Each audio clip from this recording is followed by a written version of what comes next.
Hello दोस्तों, आप सभी का स्वागत है हमारे यूट्यूब चैनल आशीष जी के अकेडमी पे। तो दोस्तों, आज का जो टॉपिक हम लोग पर्यावरण का कर रहे हैं, यह प्रैक्टिस सेट हम लोग 10 कर रहे हैं। तो आप लोग इस वीडियो को पूरा अंत तक देखिएगा और यह बहुत महत्वपूर्ण प्रश्न है इसमें। तो चलिए स्टार्ट करते हैं आज का पहला क्वेश्चन। और जो लोग नए जुड़ रहे हैं चैनल पे, वो लोग चैनल को सब्सक्राइब कर लीजिएगा और बेल आइकन को दबा लीजिएगा, जिससे वीडियो का नोटिफिकेशन आप तक पहुंचता रहे। तो चलिए आज का हम लोग पहला प्रश्न करते हैं। आज का पहला प्रश्न है, भारत का ठंडा रेगिस्तान कहलाता है थार, लद्दाख, राजस्थान, मिजोरम। तो भारत का सबसे ठंडा रेगिस्तान कहलाता है वह है लद्दाख, ठीक ना, वह है लद्दाख। तो ऑप्शन इसमें हम लोग का ख बनेगा, ऑप्शन बी। ठीक, चलिए आगे चलते हैं। एलपीजी गैस की तुलना में सीएनजी गैस को महत्व देने का कारण होता है इसका अधिक कीमती होना, अधिक हल्का होना, सरल स्थानांतरण होना, कम प्रदूषित कारी होना। तो एलपीजी की तुलना में क्या होता है, जो सीएनजी गैस होती है, ठीक, यह सबसे कम प्रदूषणकारी होती है, ठीक ना, इसलिए इसको महत्व दिया जाता है। तो इसमें ऑप्शन हम लोग का घ सही होगा, ठीक ना, ऑप्शन इसमें हम लोग का घ सही है। चलिए आगे चलते हैं। Question number third question number third प्रकाश का वेग अधिकतम होता है वायु में, कांच में, पानी में, निर्वात में। तो प्रकाश का वेग सबसे अधिक होता है, तो वह किस में होता है, तो होता है निर्वात में, ठीक ना, निर्वात में जो होता है वह प्रकाश का वेग सबसे अधिक होता है। ठीक, चलिए आगे चलते हैं। क्वेश्चन नंबर फोर्थ समुद्री जीव गेस्ट्रोपोड के कवच में केकड़ा रहता है और कवच के ऊपर समुद्री एनीमा चिपकी रहती है, किंतु यह गैस्ट्रोपोड या केकड़े का कोई भी हानि नहीं पहुंचाती है। यहाँ समुद्री एनोमोन को निम्नलिखित में से क्या कहा जाएगा, ठीक है। जो क्या है, एक समुद्री जीव है, ठीक, गैस्ट्रोपोडा के कवच में वह केकड़ा रहता है और कवच के ऊपर जो उसके ऊपर जो शरीर का छाल होता है उसके ऊपर समुद्री एनीमा चिपकी रहती है। तो आप लोग देखे होंगे, ठीक ना, तो वह चिपकी रहती है। तो यह क्या करता है, इसको बताना है यह कैसा है, वो क्या है, परजीवी है, स्वभोजी है, मृतभोजीवी है, सजीवी है। तो इसमें से कौन सा ऑप्शन हम लोग के लिए सही होगा, ठीक ना। तो इसमें जो ऑप्शन हम लोग का सही होगा, जिसमें हम लोग का वह क्या होते हैं, सब स्वभोजी होते हैं, ठीक ना। वह एक दूसरे की क्या करते हैं, वह एक दूसरे अपने भोजन करते हैं, लेकिन एक दूसरे को क्या करते हैं, नुकसान नहीं पहुंचाते हैं। तो यह स्वभोजी कहलाते हैं। तो ऑप्शन इसमें हम लोग का ख सही है। ठीक, चलिए आगे चलते हैं। निम्नलिखित देशों के नामों में से उस देश को चिन्हित कीजिए जिसके 30% से भी अधिक क्षेत्रफल में राष्ट्रीय उद्यानों की स्थापना की गई। तो कौन कौन है, श्रीलंका है, चीन है, भूटान है, म्यांमार है। तो उस देश को चिन्हित करना है जिसके 30% से अधिक क्षेत्रफल में राष्ट्रीय उद्यानों की स्थापना की गई। तो इसमें से कौन सा ऑप्शन सही होगा, ठीक ना, इसमें से कौन सा ऑप्शन सही होगा। तो यह ऑप्शन जो हम लोग का दिख रहा है, तो यह हम लोग का भूटान है, ठीक ना। भूटान जो है यह 30% से अधिक क्षेत्रफल में राष्ट्रीय उद्यानों की स्थापना की गई है। चलिए आगे चलते हैं। भारत का कोयला प्रचुर क्षेत्र उत्तर प्रदेश, झारखंड, केरल, महाराष्ट्र। भारत का कोयला प्रचुर क्षेत्र जहाँ कहाँ पे पाया जाता है सबसे अधिक कोयला, तो यह पाया जाता है हम लोग का झारखंड में पाया जाता है, ठीक ना, यह झारखंड में सबसे अधिक मात्रा में कोयला पाया जाता है। ठीक, भारत में water prevention and control of pollution act लागू हुआ था। तो भारत में जो वाटर प्रिवेंशन है और एंड कंट्रोल पोल्यूशन एक्ट कब लागू हुआ था, 1952 से, 1974 से, 1982 से, 1998 से। तो इसमें से कौन सा ऑप्शन हम लोग का सही होगा। तो इसमें हम जो ऑप्शन दिख रहा है, ये ऑप्शन हम लोग का घ सही होगा, ठीक ना, घ ऑप्शन सही होगा 1998 से, ठीक ना। तो ऑप्शन इसमें हम लोग का घ सही है। चलिए आगे चलते हैं। क्वेश्चन नंबर, भारत का सबसे पहला राष्ट्रीय उद्यान है, भारत का सबसे पहला राष्ट्रीय उद्यान कौन सा है, काजीरंगा, दुधवा राष्ट्रीय उद्यान, जिम कॉर्बेट राष्ट्रीय उद्यान, संजय गांधी राष्ट्रीय उद्यान। तो आपको बताना है कौन सा सबसे पहला राष्ट्रीय उद्यान है और कहाँ पे भी है, कहाँ पे है वो भी बताना है। तो देखिए जो काजीरंगा राष्ट्रीय उद्यान है यह कहाँ पे, असम में है, ठीक ना, असम, असम में है। तो आप लोग इसको याद रखिएगा। तो दोबारा राष्ट्रीय उद्यान यूपी में है, लखीमपुर खीरी में। जिम कॉर्बेट यह उत्तराखंड में है, ठीक ना, उत्तराखंड में। तो आप इसको याद रखिए। संजय गांधी जो है यह मुंबई में है, ठीक ना, मुंबई, मुंबई में है। तो आप इसको याद रखिएगा। और जिम कॉर्बेट कहाँ पे, उत्तराखंड में। और यह ही हम लोग का सबसे पुराना राष्ट्रीय उद्यान है, जिम कॉर्बेट, ठीक ना। तो आप लोग इसको याद रखिएगा। चलिए आगे चलते हैं। क्वेश्चन नंबर 9, इन्वायरमेंट शब्द निम्नलिखित में से किस भाषा से बना है। इन्वायरमेंट जो शब्द है वह निम्नलिखित में से किस भाषा से बना है। लैटिन भाषा से, जर्मन भाषा से, फ्रेंच भाषा से, ग्रीक भाषा से। तो इन्वायरमेंट शब्द जो बना है वह किस भाषा से बना है, तो आपको बताना है। तो वह किससे बना है, तो यह ग्रीक भाषा से बना है। ऑप्शन हम लोग का जो सही होगा, ऑप्शन सही होगा, ग्रीक भाषा से बना है। ठीक, चलिए आगे चलते हैं। रेड डाटा बुक प्रकाशित की है। जो रेड डाटा बुक होता है जो कि विलुप्त जीवों के लिए यह कार्य करता है, तो यह उसकी सूची बनाई जाती है, रेड डाटा बुक, ठीक ना। तो इसमें कौन प्रकाशित कौन करता है, WWF ने, CSIR ने, यूनेस्को ने और मैक ग्रेव ने। तो कौन से इसमें ऑप्शन सही होगा, ठीक ना।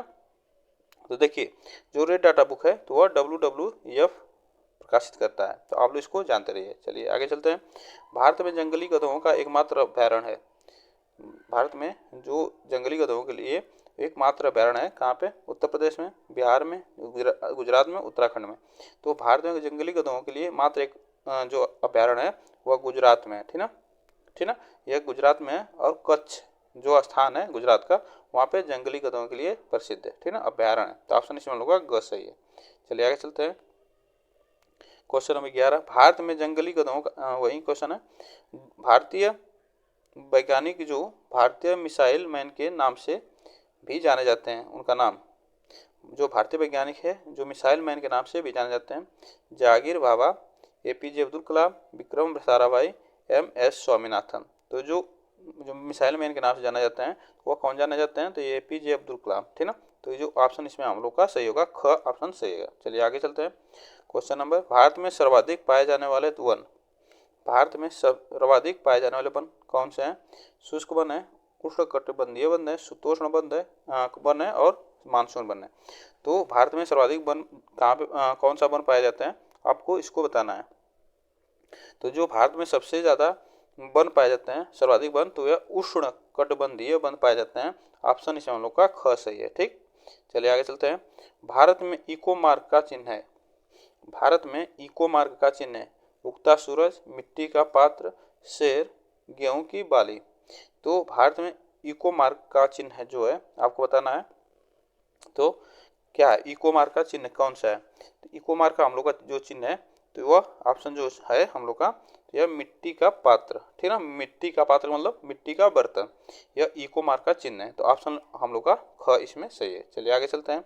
क्वेश्चन नंबर 15, भारत का राष्ट्रीय पक्षी राजहंस, मोर, तोता, चील।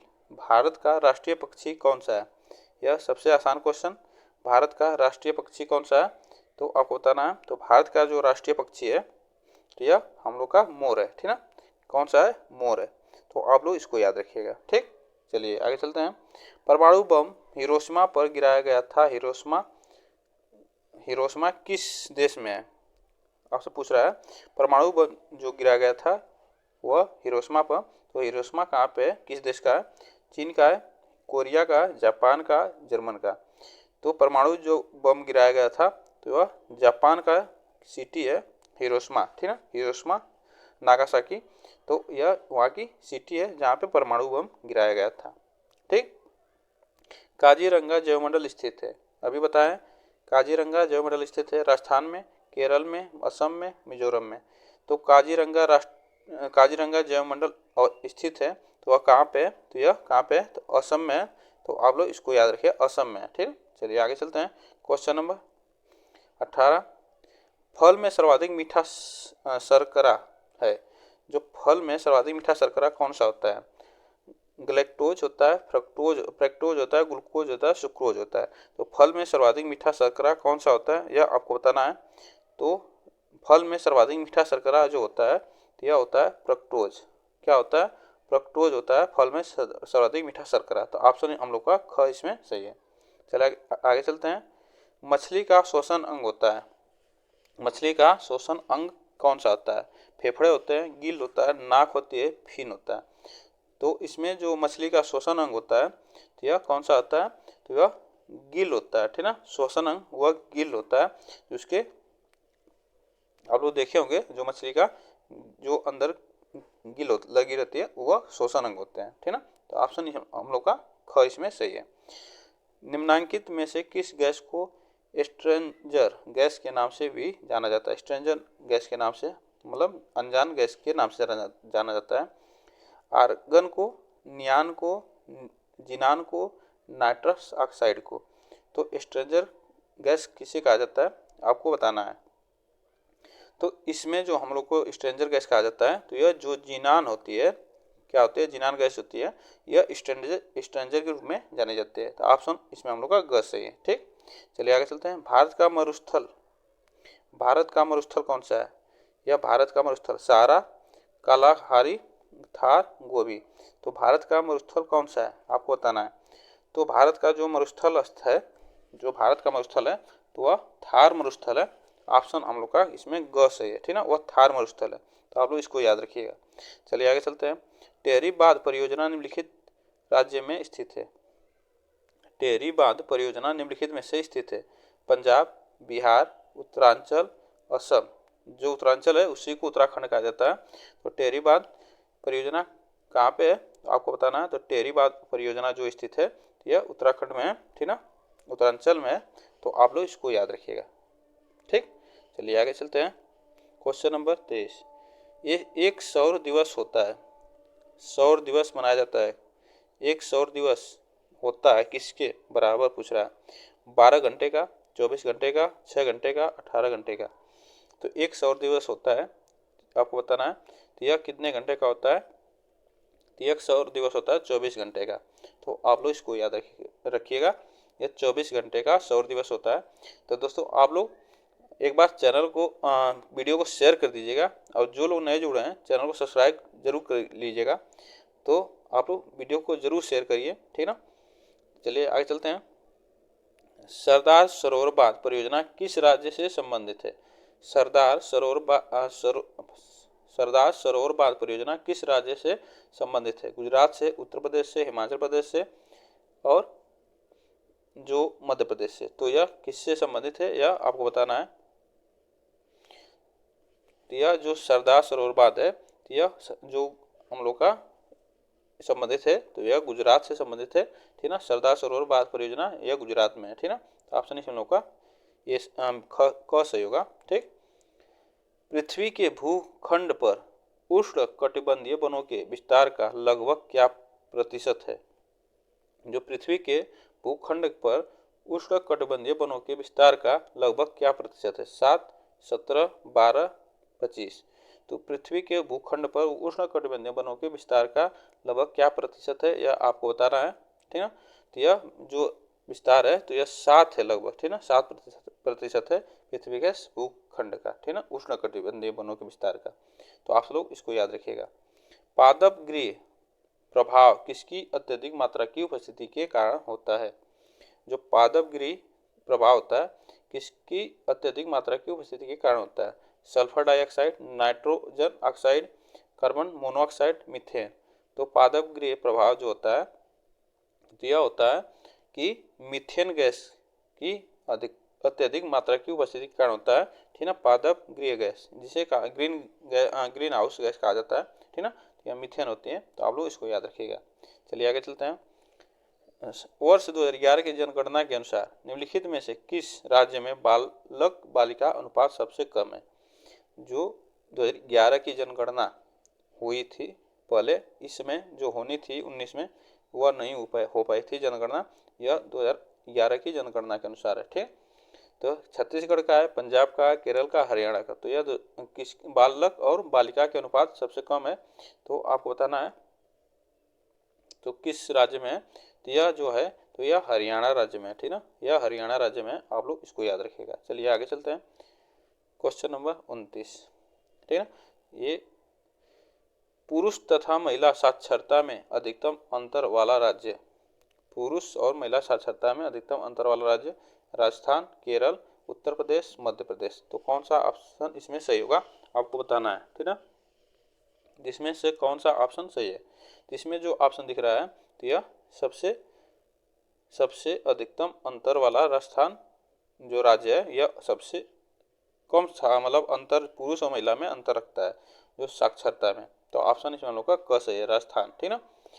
आज का लास्ट क्वेश्चन जो कि आप लोग इस वीडियो को जो देख रहे होंगे पूरा, ठीक ना, इस वीडियो से आप लोग के लिए क्या होगा, बहुत बेनिफिट मिलने वाले यूपी टेट में और सुपर टेट में। और तो उम्मीद करते हैं आप लोग कि चैनल को सब्सक्राइब कर लीजिएगा और बेल आइकन को दबा लीजिएगा, जिससे वीडियो का नोटिफिकेशन आप तक पहुंचता रहेगा। और रोजाना क्लास जो होती है शाम 7 बजे, ठीक ना, जो रोजाना शाम 7 बजे की क्लास होती है, तो आप लोग इसको याद रखिएगा। चलिए